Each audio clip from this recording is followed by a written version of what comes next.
4 clés sont responsables de la puissance spirituelle. Si vous voulez faire l'expérience de l'onction, il y a 4 clés, 4 exigences. Et maintenant, je vais vous enseigner comment recevoir. Êtes-vous prêts? Premièrement, la consécration et l'intimité avec Dieu. La première exigence, si c'est une puissance authentique que vous voulez, c'est la puissance de la consécration et de l'intimité avec Dieu. Première épître de Jean chapitre 2 à partir du verset 15. S'il vous plaît, dépêchez-vous. Dépêchez-vous. Première épître de Jean, n'aimez pas le monde, ni les choses qui sont dans le monde. Pouvez-vous imaginer cela? Pour recevoir la puissance qui vous donne tout, vous devez perdre la passion pour tout ce qui est dans le monde. N'aimez pas le monde, ni les choses qui sont dans le monde. Si quelqu'un aime le monde, l'amour du Père n'est pas en lui. Verset 16. Car tout ce qui est dans le monde, la convoitise de la chair, la convoitise des yeux, l'orgueil de la vie, ne vient pas du Père mais vient du monde. Maintenant, regardez ceci, considérez bien cette chose. Il est dit, n'aimez pas le monde, et le mot aimer ici est le mot éros. Beaucoup de théologiens et beaucoup de personnes ont mal compris cela en pensant que cela signifie n'aimez pas la prospérité, n'aimez pas l'augmentation, le progrès. Ce n'est pas ce que la Bible enseigne. Le mot amour ici est le mot éros, qui signifie une affinité impie, un attachement envers des choses qui prennent la place de Christ dans votre vie. Vous saisissez le point? Dieu n'est pas contre notre prospérité. Dieu n'est pas contre le fait que nous ayons de l'influence. Ce contre quoi il est opposé, c'est l'exaltation de ces choses et l'obsession qui détrône Christ dans votre vie. Tout argent pour lequel Jésus doit être détrôné afin que vous l'ayez est inutile. Toute élévation pour laquelle Jésus doit être détrôné afin que vous l'ayez est inutile. Tout ce que Dieu donne, Satan essaiera aussi de vous le donner, mais la condition est « prosterne-toi et adore-moi ». C'est ce qu'il a proposé à Jésus. Souvenez-vous des 3 jeunes Hébreux. Satan est obsédé par l'adoration, par l'allégeance transgénérationnelle. Savez-vous pourquoi Dieu ne peut pas faire confiance à beaucoup de personnes avec son onction? C'est parce qu'elles ne sont pas mises à part pour regarder au-delà d'elles-mêmes et voir Jésus élevé. Je crois que c'était à Lagos ou quelque part, j'enseignais, était-ce hier ou avant-hier, et je leur disais, vous savez, toutes les portes fermées ne sont pas démoniaques. Il y a certaines portes que Dieu ferme lui-même comme un acte de sa miséricorde, parce qu'il vous a pesé et a constaté que si cette porte s'ouvre, à cause de l'existence de la chair en vous, il y a des personnes qui, peu importe combien elles jeûnent et prient pour le prophétique, ne recevront pas cette grâce. Savez-vous pourquoi? Parce que si vous recevez effectivement la dimension créatrice du prophétique alors que vous êtes dans la colère, vous provoquerez des choses et vous tuerez des personnes parce que vous êtes en colère. Vous causerez encore plus de morts. Vous coopérerez avec Satan à cause de la colère. Alors Dieu préfère la retirer jusqu'à ce que cette intimité avec le Saint-Esprit et cette transformation soient là. Il y a beaucoup de personnes, y compris des prédicateurs. Il y a certaines onctions que, si Dieu vous les donnait aujourd'hui, vous ne prieriez plus jamais.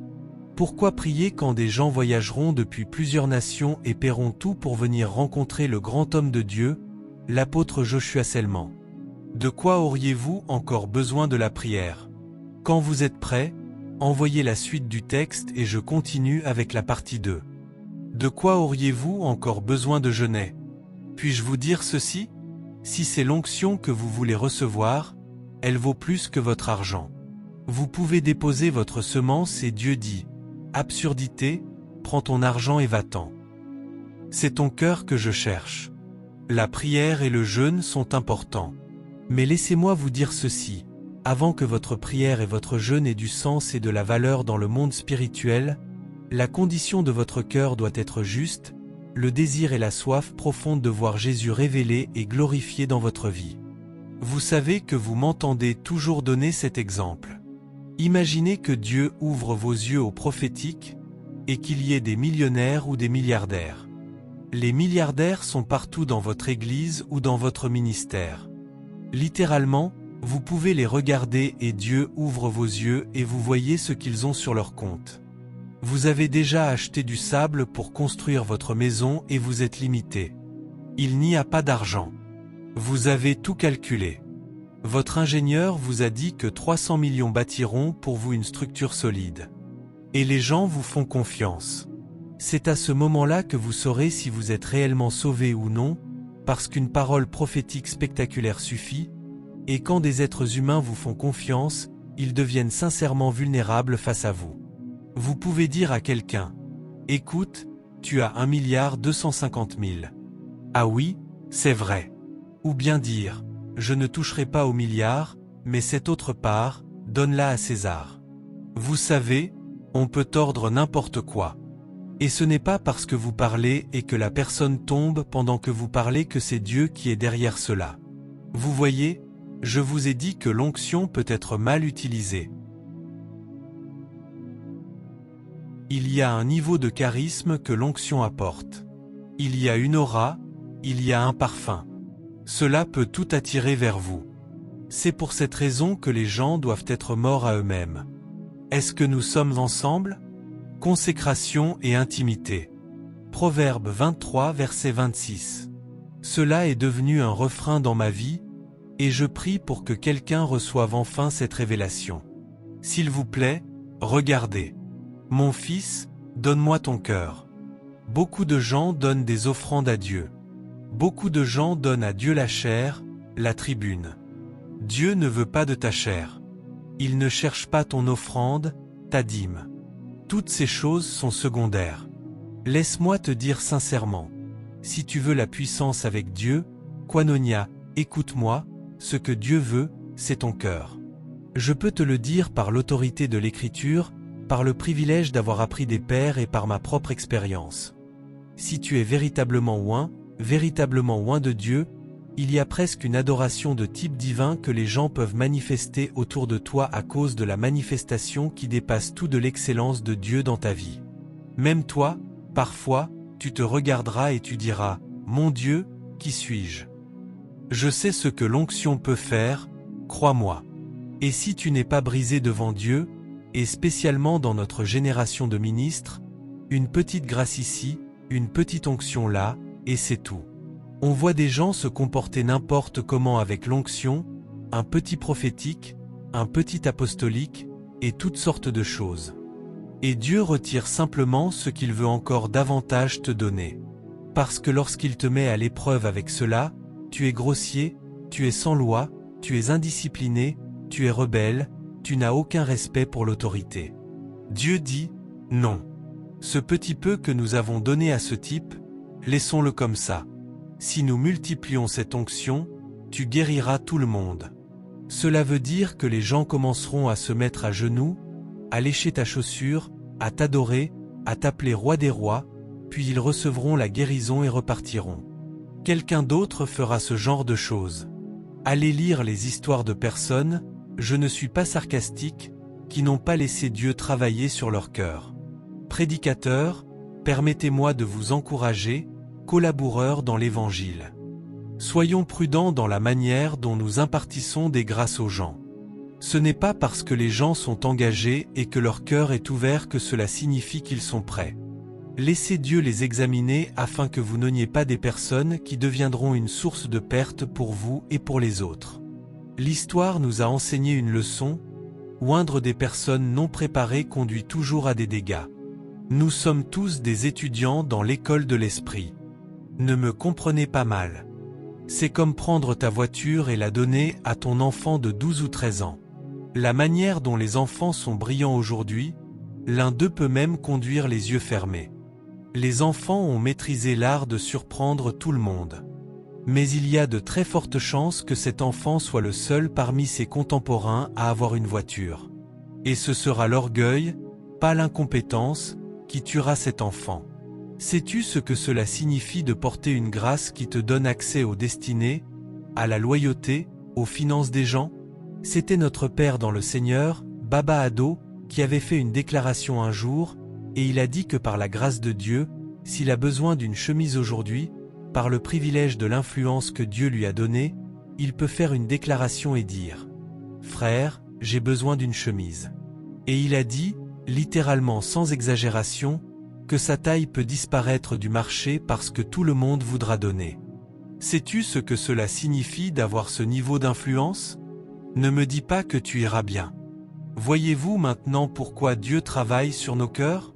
Tu peux parler à quelqu'un et dire, au nom de Jésus-Christ, que le Seigneur t'élève. Et en 2 semaines, il revient, il est devenu milliardaire. Et la personne vient à toi en tant que milliardaire et dit, homme de Dieu, je suis toujours ton garçon. Oh, une bonne nouvelle pour l'oreille d'un prédicateur, un milliardaire est ton garçon. Apprenez-vous ce soir? Pendant que vous riez, assurez-vous de bien comprendre ce que je dis. Dieu exige la mort à la chair si vous devez porter une puissance authentique. Un milliardaire est ton garçon et il peut dire, « Monsieur, il semble que vous n'êtes pas content. Y a-t-il un problème? Que puis-je faire pour vous ?» Et Satan vient se tenir à côté de toi et dit, « Est-ce comme ça que tu vas laisser faire? Souviens-toi de ton enfance. Souviens-toi de comment tu as souffert. Maintenant, c'est ta chance. » Et pourtant, l'Esprit de Dieu te dit, « Ne touche pas un érat de cet homme, au contraire, sème dans sa vie et bénis-le. » Et toi, tu dis, « Je rejette cet esprit qui n'est pas économiste. » Peux-tu être tellement loin que Dieu te place au milieu de la grandeur et que tu aies quand même la maîtrise de soi? Il y a aujourd'hui beaucoup de personnes riches qui fuient respectueusement les églises, parce qu'on ne les laisse pas tranquilles. Dès que le prédicateur prêche, il regarde tout le monde, mais eux savent très bien de qui il parle. Et les gens disent, « S'il vous plaît, ce n'est pas une cause pour être béni. » C'est pour cela que la plupart des gens ne témoignent pas, parce qu'ils savent que c'est un risque. Oh, voici ce que Dieu a fait. Nous venons de faire voler 2 avions, je veux dire, un domaine, et tout ça. Et le prédicateur applaudit, et l'homme sait exactement ce que cet applaudissement signifie. Tu vois, j'ai fait un vœu et une alliance que, par le privilège de la grâce de Dieu, je ne le dis pas par la force de la chair, ce ministère ne dérangera jamais qui que ce soit à cause du thé et du pain. Si Dieu ne fournit pas la sagesse pour financer son œuvre, je rentrerai honorablement chez moi et je m'assiérai.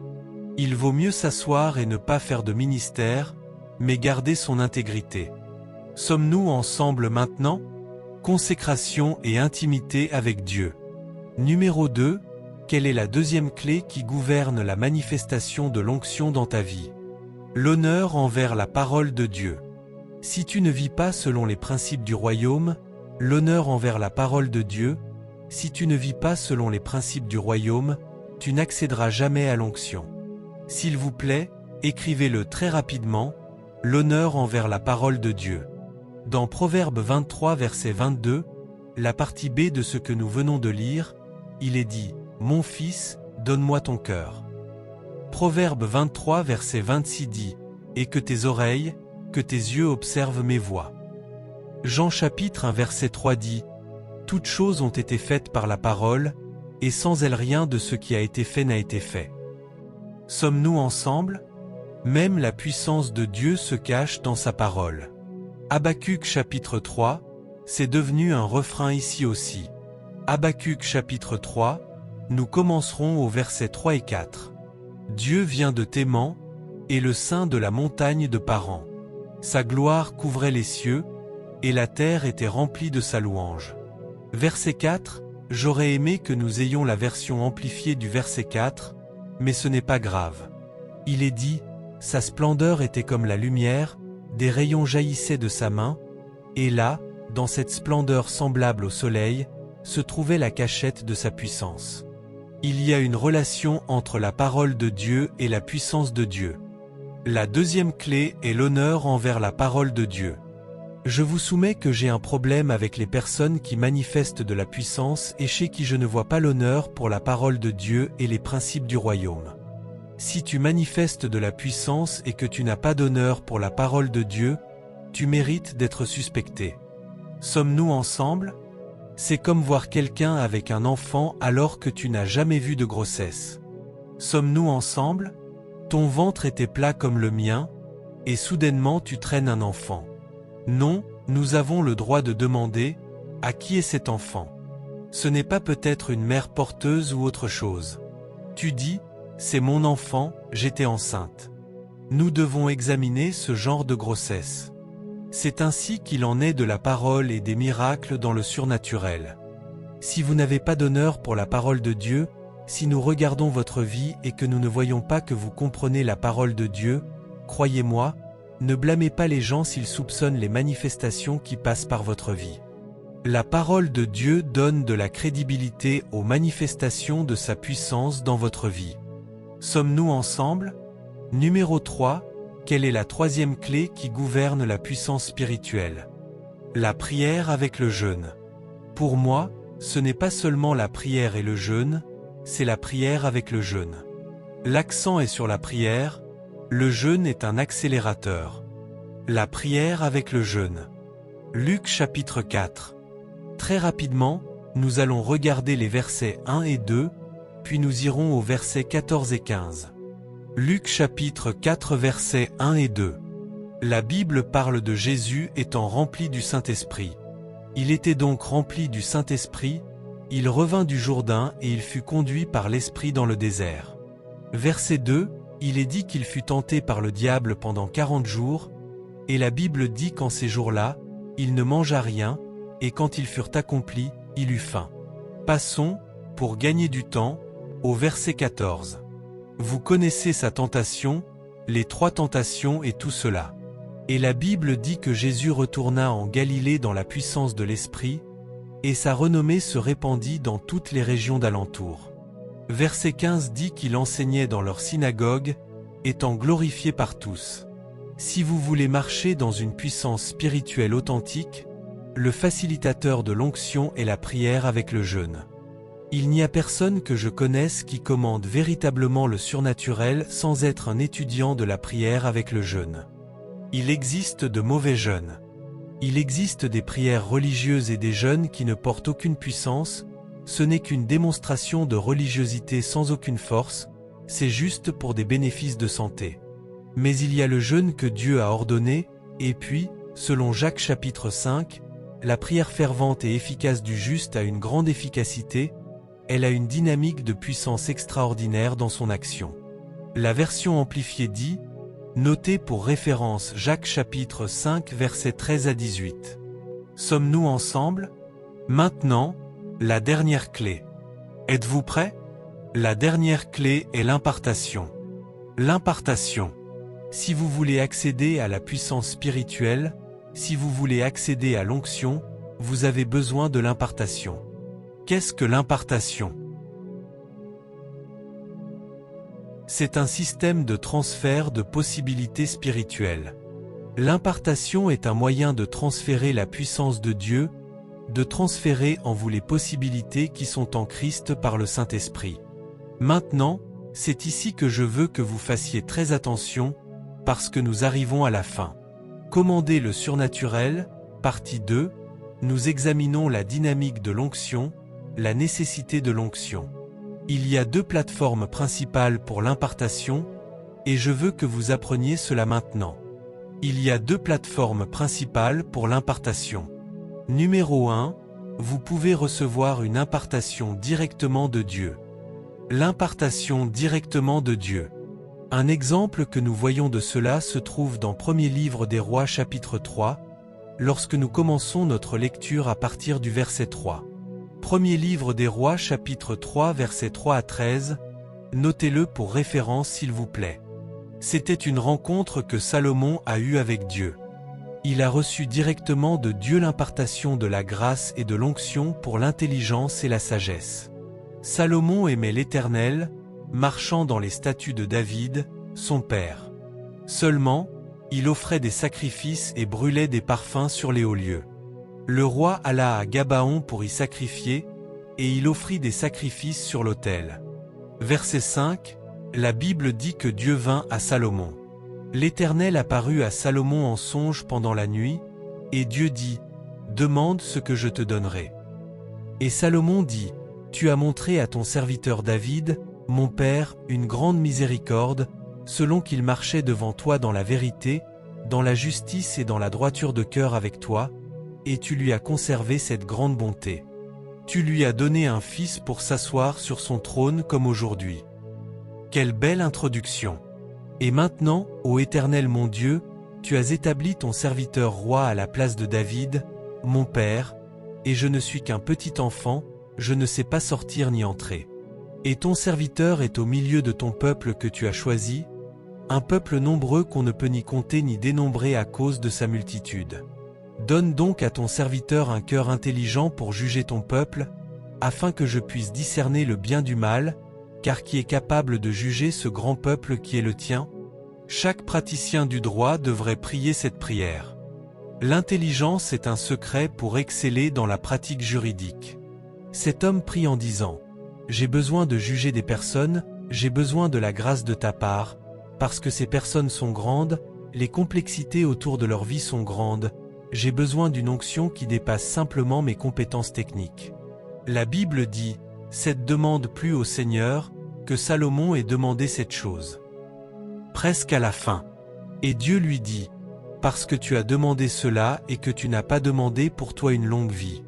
Sais-tu qu'il y a des grâces qui gouvernent la longévité? Ou que tu n'as pas demandé des richesses, ni la vie de tes ennemis, mais que tu as demandé l'intelligence pour exercer le jugement, voici ce que Dieu lui donna. Voici, j'ai fait selon tes paroles. Je t'ai donné, qui le lui a donné? Dieu directement. Je t'ai donné un cœur sage et intelligent, de sorte qu'avant toi il n'y a eu personne comme toi, et qu'après toi il ne s'enlèvera point de semblable à toi. Dernier verset. Je t'ai aussi donné ce que tu n'as pas demandé, tant les richesses que l'honneur, afin qu'il n'y ait aucun roi qui soit ton pareil pendant tous tes jours. Comment donne-t-on des richesses? Est-ce qu'il lui a donné de l'argent? Alors qu'est-ce que les richesses exactement?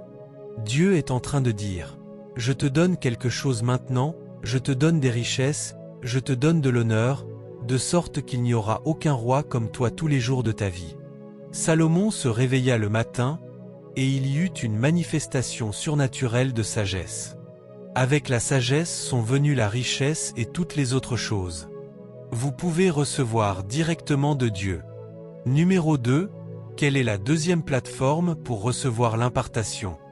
L'impartation peut venir par l'impartation depuis les porteurs de l'onction. Ou bien la deuxième manière de recevoir l'onction maintenant, c'est l'impartation depuis les porteurs de l'onction. Il est vrai qu'il y a des hommes qui portent cette onction. Dans Matthieu chapitre 25 verset 9, la parabole des 10 vierges. Souvenez-vous de la folie des 5 vierges. Elles étaient toutes vierges, donc ce n'était pas une question d'être dans le troupeau ou de ne pas être dans le troupeau. Leur folie était qu'elles ne savaient pas comment accéder à l'onction. Voici la recommandation qui leur a été donnée. Les sages répondirent en disant: non, de peur qu'il n'y en ait pas assez pour nous et pour vous. Mais allez plutôt vers ceux qui en vendent et achetez-en pour vous-même.